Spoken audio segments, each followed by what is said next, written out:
if you loved Cloudy with a Chance of Meatballs 2, you are going to love the art of Cloudy with a Chance of Meatballs 2 even more. You might even like the movie even more after you watch this. It's true.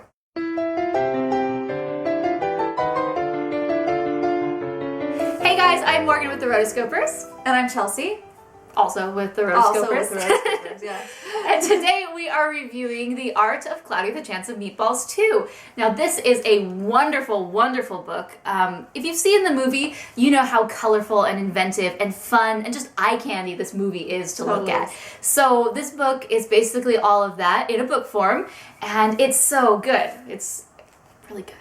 One of my favorite things about this book specifically, and this cover specifically, is that it folds out into a trifold. Ooh. It's every one of the color scripts for the film, and it even ends off with the happy ending. Yay! The end. So the first Cloudy with a Chance of Meatballs kind of goes after Armageddon and Earthquake and all of these. The worst is coming, and the Earth is ending via gluttony. Food has ruined our lives. There we go. But this one they're going more and taking other movies such as Jurassic Park and The Island of Dr. Moreau, where everything is just coming alive and, you know, taking over. The creation has overcome the creator. Humans are no longer in control. Right. That is our worst nightmare. And honestly, I hate movies like that. Man versus nature movies. We never win. Okay? Just get it through our heads. Don't do those movies. I can't do it. Like, oh. But I really loved this one because all of the colors in this, I'm just going through, I'm like, oh, you're so pretty. I mean, it's had a lot of influences from Mary Blair and like the Peter Pan, Alice in Wonderland, and so they had that whole themes going, but also characters and just fun. Mm-hmm. So the book is broken mainly into two sections, character design and production design, which is kind of uncommon for these books because usually there's 4 to 5 chapters which they'll break into, but for character design there really wasn't much that they could do to change these characters because the look and the feel of the movie was already established in the first movie. So there really wasn't a lot of exploration of different character designs because those were already established. Every character has just the main final CGI rendering of this guy, and then they didn't have a lot of character sketches, which I think you would see a lot in other art books. You just see a lot of paintings and color keys of these characters, so it's not as interesting to me as other character pages from other art books just because it's cool to see, but there's not much going on. Like I said, Flint has maybe a little more. They include maybe storyboards and other things like that, but not much is happening.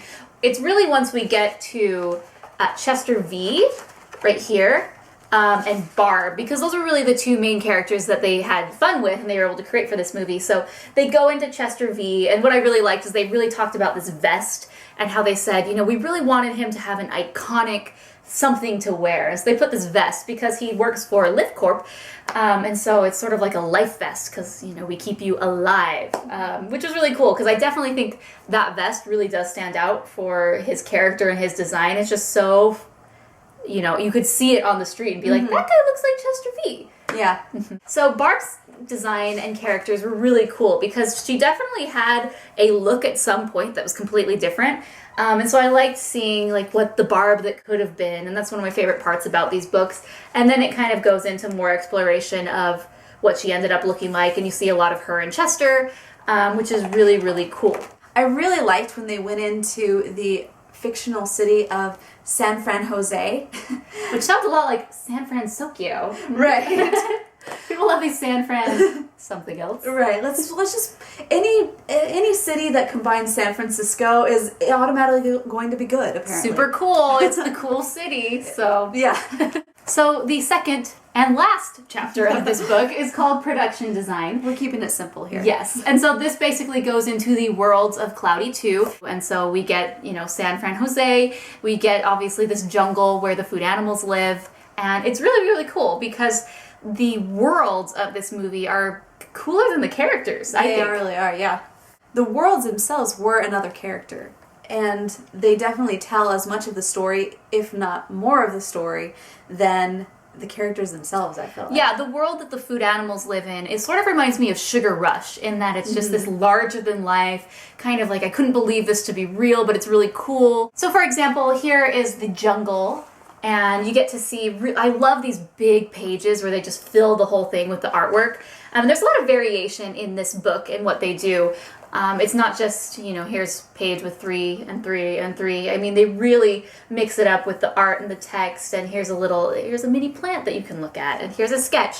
And so they really go into just exploring, the coconut milk rapids, and just every scene that you're in really gets a lot of focus in this book. And, they break down, okay, here's maybe, the food animal watering hole, and this is some of their initial sketches when they were thinking, like, a ginger giraffe bread, or, burritoed, pork, get it? It's made of, pork.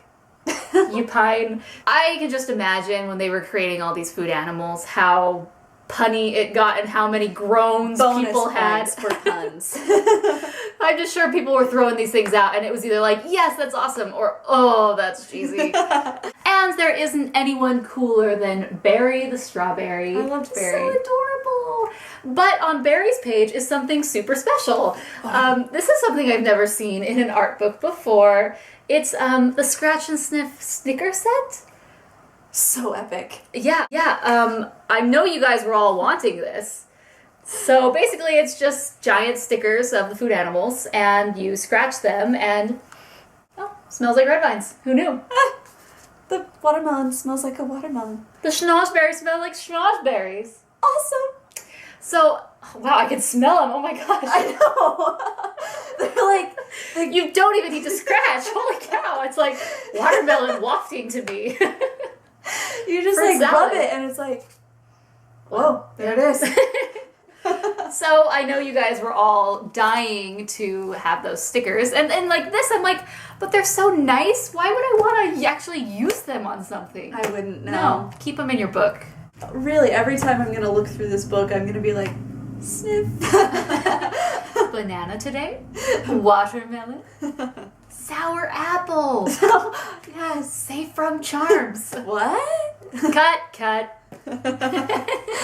Hashtag 90s kids. Hashtags.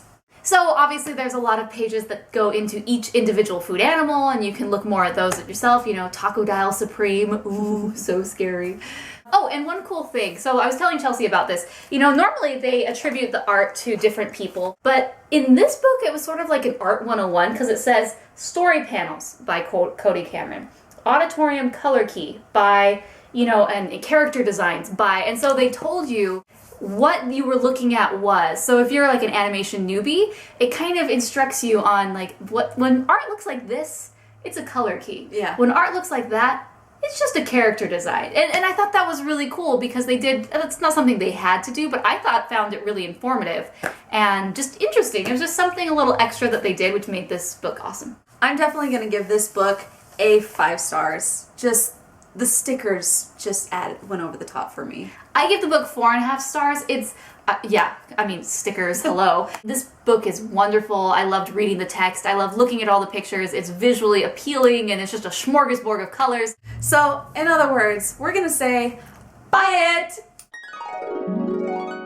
Alright guys, thanks for watching our review of The Art of Cloudy with a Chance of Meatballs 2. Let us know in the comments below if you are going to buy this book based on the review, or if you already have it, let us know what your favorite page is. Alright guys, thanks for watching. Be sure to subscribe to our channel for more art book reviews. And until then, I'm Morgan. And I'm Chelsea. And you're watching the Rotoscopers YouTube. Hi guys, we are back to review the 50th anniversary edition of The Sword in the Stone. So, the big 5-0. The big one.